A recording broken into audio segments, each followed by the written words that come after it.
Welcome back to SHOT Show TV. I am Bob Fryer. We have these three distinguished gentlemen here talking about the American Wildlife Conservation Partners. And I'm going to go down the line, and forgive me while I read, I want to make sure I get everybody's name right. John Devney, you're the Chief Policy Officer, Delta Waterfowl, and you are the current chair inside AWCP.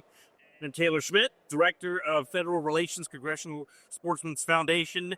You were the just last chair, so you were in charge when this report was put together. And Tony Ashonin. Good to see you, sir. Good to see you. Thanks, Bob. You are the Chief Executive Officer, Boone and Crockett Club. Gentlemen, great to have you here. So let's start with you and talking about AWCP. It's a partnership. How many partners? Like 52 different partners we're talking about, right? Correct. Right. 52 different groups. Okay. And what is it exactly? When was it formed and why? So if you go back to like the 80s and 90s, there was a lot of groups that were formed back then, species-specific groups. And about that time, people were running around Washington, D.C. Nobody was really coordinated. Nobody was really talking to each other that much. Policy efforts were an issue because everybody was trying to hit the same guys up for the same thing. And so toward the end of the 1990s, we saw a need to bring everybody together and talk about how to find common ground to be able to move forward on issues that everybody was interested in, that was interested to the American sportsmen and women of our country. Okay. And so in 2000, the Boone and Crockett Club asked our partners to come to Missoula, and we had a summit. And that was in August of 2000. And what came out of that initially was 17 partners. And basically we started out just with sign-on letters. So we'd pick an issue that was of concern to our community, and we would start a letter around by whoever of our groups was the most well-versed and an expert in that area, and then the groups of one or two could sign on to that letter, and then that letter would go and land on the desk of members of Congress. Okay.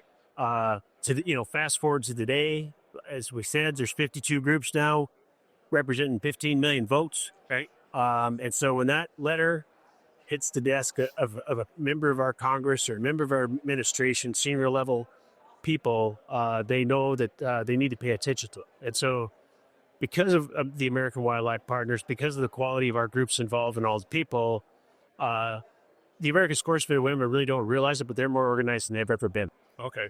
Now, it says on the top of the record, Volume 7. So it's done, if I'm doing the math right, it's done every 4 years. So it went back to start with George W., that administration. So it's done ever for each administration. So now that we have a new administration, that's why this has just been launched.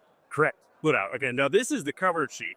Taylor, talk to me a little bit about what are some of these recommendations here. What went into this report? Yeah, so like any entity where you're getting 52 groups to sing from the same hymn sheet, it's quite a process, Yes. right?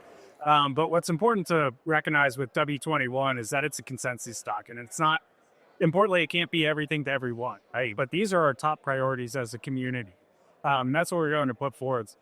So how we get there is very early in the process, we reach out to our partners within AWCP and say, what are our top priorities? Identify our top 9 to 10 priorities. From there, what are our sub-recommendations? So once we had our top priorities developed, we put together working groups to make sure that this is really a bottom-up approach to developing our recommendations.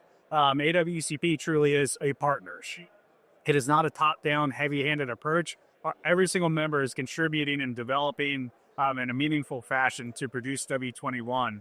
So we went through the process, numerous rounds of editing. Again, it's a consensus document. And finally, we got to the same page after probably 8 to 9 months of work and produced the final version of W21. And it's important to point out that this document is developed well in advance of the presidential election, because at the end of the day, issues related to hunting, recreational shooting, wildlife conservation, access to public lands are nonpartisan issues, right? Yeah. So we developed this document well in advance of the presidential election. And from there, we give it to the transition teams and say, here's the wildlife conservation community and the recreational shooting community's priorities for the next 4 years. Let me ask you this, and maybe it's a simplistic question here, but is the ultimate goal a balance between the hunting community and wildlife to make sure that the hunting community is satisfied, but also that the wildlife is maintained so that we have that balance? Is that accurate?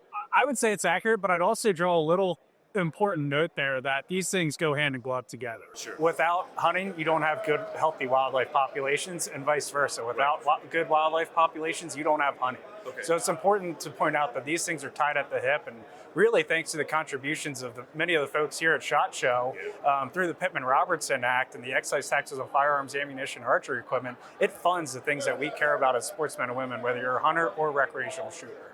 John, you're taking the reins right now here. So you for this coming year, what recommendations are you going to be Prioritizing, perhaps, or pushing, or implement? Well, the good news is I'm just the guy to facilitate, right? Because the beauty of the partnership is we've got experts in all these spaces.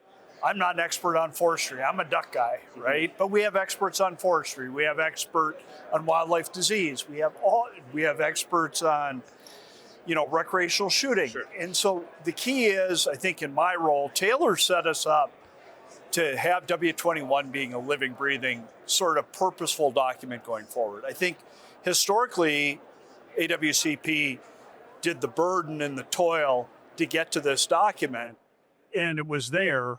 But I think the process under Taylor's leadership moves us towards a more intentional guidance, using this as a template for our actions for the next 4 years. So, anyone has access to this, but if you could maybe highlight one or two recommendations. I think if you think about what's really important to sportsmen and women, whether you're a recreational shooter or whether you're a hunter, I think access consistently goes down as one of the most important things.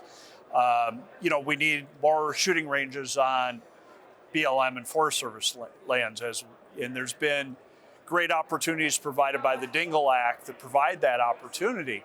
Sometimes it's been well executed, other times not so much. So I think access is going to be a real focus for the group. Things like the hunt fish rule, where the Fish and Wildlife Service is creating new incremental hunting opportunities on refuges, would be another one. We're in the midst, we've had 2 delays in a farm bill, which has been a long, hard process. Right. We need to get a good farm bill done. We know that that's the way to impact wildlife on 90%. In my home state, North Dakota, 90% of the wildlife resource is on private lands. Okay. And so we need to find good ways to work with farmers and ranchers to conserve and enhance habitat, but also provide access through the voluntary public access habitat incentive program. It would be nice for the NSSF members to see how organized, as you say, they really are. Is there a place here at SHOT Show? Is there a booth or something that AWCP has where they can go and get all this information? We don't have a booth here, and when I say we, I'm talking about 52 organizations, but we don't have a booth. As a matter of fact, 2 SHOT Shows ago was the first time that we have actually come to the industry because we felt a responsibility to our people here who help fund what we stand for and what is important to us as a community, and did a press conference. Okay. And we're doing the same thing here in about 30 minutes. So people will be able to come and listen to what our community thinks are the priorities for the next 4 years. And Mr. Devney here is going to be championing that move for us. So that's excellent. And of course, you can go onto the website, the AWCP website, and get all of that as well. And I think almost anybody that's watching this is going to find themselves in this document. Sure. Whether we're talking about the reforms to the Endangered Species Act, how we're, traditional ammunition's been a big issue for the last 4 years. Some of the recommendations, the partnerships have come around traditional ammunition. I think everybody will find some place in this document to sort of lock onto. So in 3.5 years, are you doing the heavy lifting on Volume 8? No, I'll be long gone. We'll have a new chair by then. Boy, you timed that well. Well done. I timed it right. Taylor did all the work. I just got to clean up. Very nicely done. Gentlemen, thank you so much, and good luck with the news conference. Thanks, thank Bob. you very much. Thank you. Thank you for having us. You bet. And we'll be back with SHOT Show TV.